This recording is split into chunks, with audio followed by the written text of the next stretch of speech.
coses que més m'agrada d'aquest museu és que compten la gent. Lo mejor de este museo son las personas que lo integran. Està quedant molt bé, o sigui, molts està quedant molt bé. Y me gusta ver que hay cosas que han cambiado que yo aporté. Que se ha transformado de una manera increíble a lo largo de los años. El museu m'ha ajudat molt a integrar-me a la ciutat. Lo que más me ha gustado del museo es hacer esta actividad.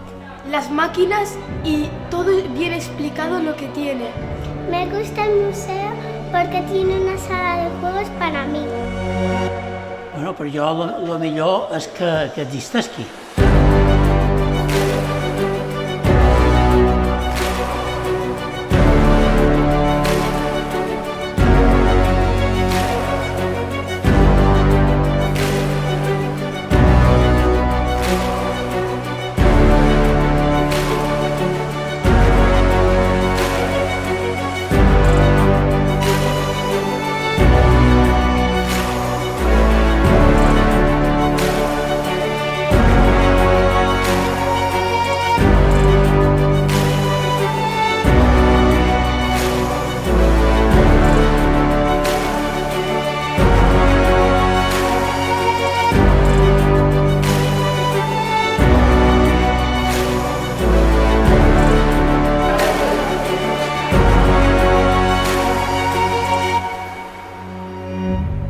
El museu se podria definir amb moltes paraules, però si n'hagués de triar una seria conservació de patrimoni. Conocimiento. Interculturalitat. على تبادل الثقافات. Excepcional. Pasado. Entretenido. Extraordinari. Orgullo, ¿no? حاجة جديدة أول مرة أشوفها عجبتني كتير innovador y educativo. Este un loc foarte frumos.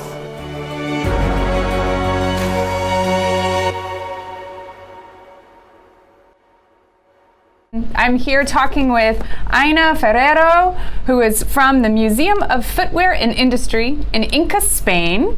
And congratulations, Aina, to you and your team and your community for winning the European Museum Forum's Selecto Prize for Community Participation and Engagement for 2022. It's so nice to talk to you today. Hi, nice to meet you. I would love if you could start by telling us a little bit more about the Museum of Footwear and Industry and your organization. It is a community museum with focus on the manufacture and history of the footwear and its ancillary industries from the 13th century to the present day. Before the redefinition project, the museum was about machines displayed like they were in a graveyard of the shoe industry. And now it's about the people who hide behind these machines, tools, photographs, documents, curiosities, and shoes in display. The story of the Museum of Footwear and Industry in Inca is a story of change, because in just a few years, the museum has managed to turn around the traditional concept to become a people-centered institution. Amazing. So really shifting the stories that you're telling, and as I understand, how you're telling the stories. And you worked very closely with your community in Inca there to reimagine this museum. What was the history of your project? Kind of what were the goals in shifting your approach? Back in 2017, when I started as the director of the museum, I couldn't understand why a museum that had been inaugurated just 7 years earlier didn't have the people's support despite its huge social potential and the story linked to the identity of the community. So I remembered something that Michael Atwood Mason, a former director of the Smithsonian Institute, said. Examine traditions in their contemporary global context in close collaboration with the communities themselves. Mason's quote helped us realize that the museum had been conceived without the support of the community. It was inaugurated at a very critical moment when many shoe factories were being shut down, and people resented the museum because they saw it as the graveyard of an industry still struggling to survive. We carried out a diagnostic process and we found out that 6 out of 10 people in the town didn't know that the museum even existed. Also, the people who did know it didn't associate it with culture, but with the town hall headquarters or deleted its content as a museum. After this diagnostic, it became obvious that the first step would be to build bridges between the museum and the people of the community to relaunch the institution, but this time by listening to its external voices.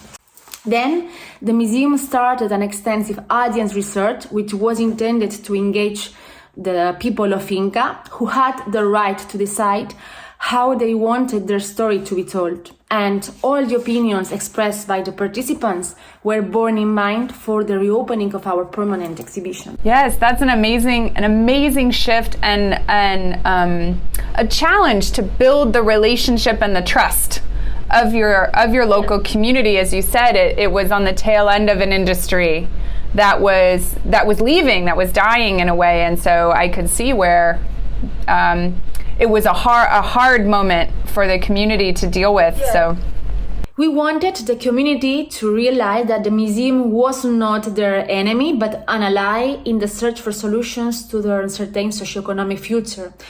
We approached them not as an institution, but as a persons interested in their personal and professional stories in the past, present, and future.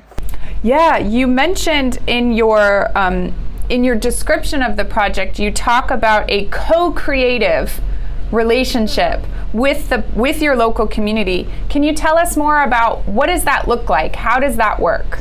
Yeah, of course. We wanted to set up a horizontal relationship with the community. We wanted to create knowledge together, and for that reason, we didn't want the community to look at us as an institution who wanted to teach them something, but on the contrary, as a museum professionals who wanted to help them to their voices to be listened. Volunteer groups of shoemaking workers were also set up to act as footwear advisors for the development of didactic materials like room guides, panels, and documentaries, but also as guides, co-curators, and catalogers. The aim was to give them the value and recognition they deserve and to bring them closer to the museography, so they will see it as a tribute rather than as a mausoleum. Amazing. Congratulations. That's a wonderful process, and it sounds like the community has really responded well. Yeah, apart from the whole redefinition project of the new permanent exhibition, another example of this co-creative relationship with the community was the initiative One Item, Three Visions, Virtual Museum of Integration, an intercultural and intergenerational project that sought to pass knowledge and skills to younger generations and the immigrant community in order to teach, inspire, and promote the resurgence of artisanal shoemaking. Then the participants developed a temporary exhibition in collaboration with museum staff to share their experience during the project. Yes, so hearing directly from participants, from community members, that they feel involved in the community, more involved in the community and connected. Yeah. That's wonderful. Congratulations. That's great. I have sort of one more question for you with the project. Were there any real challenges that you felt like you had to overcome, and what were those? You just talked about the positives, hearing that the outcome is this connection to community, connection across generations, but were there any challenges? Yeah.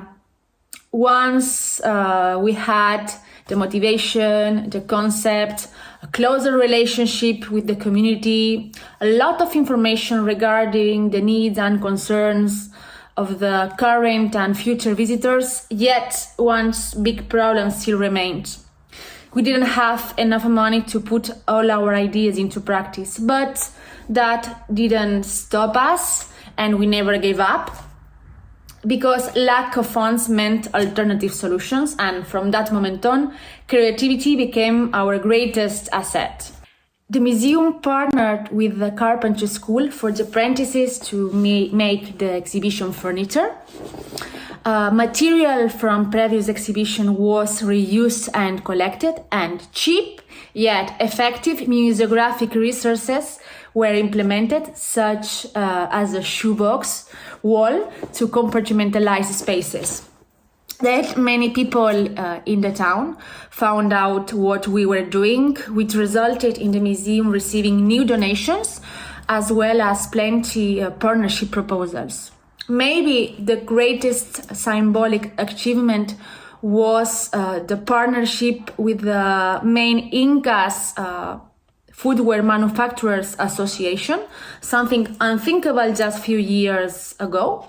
And they donated its historical shoe collections as well as funds for the redisplay. I strongly believe that not acting with the excuse that there is no money is not the right way. Decent budgets are necessary, but until we have them, we cannot wring our responsibility to take action. We can alleviate the lack of funds with intelligence, collective efforts, tenacity, and by refusing to take a no as a final answer. Today, 50% of our staff comes from job placement programs for female victims of gender-based violence or unemployed people over 45 years old.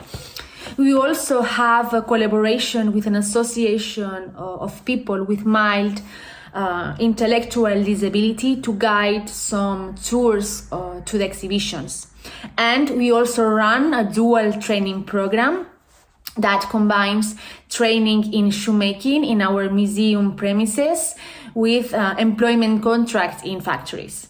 Wow, and I love that when faced with a challenge like fundraising, money, it turned into creative solution of building more relationship with the community. That's great.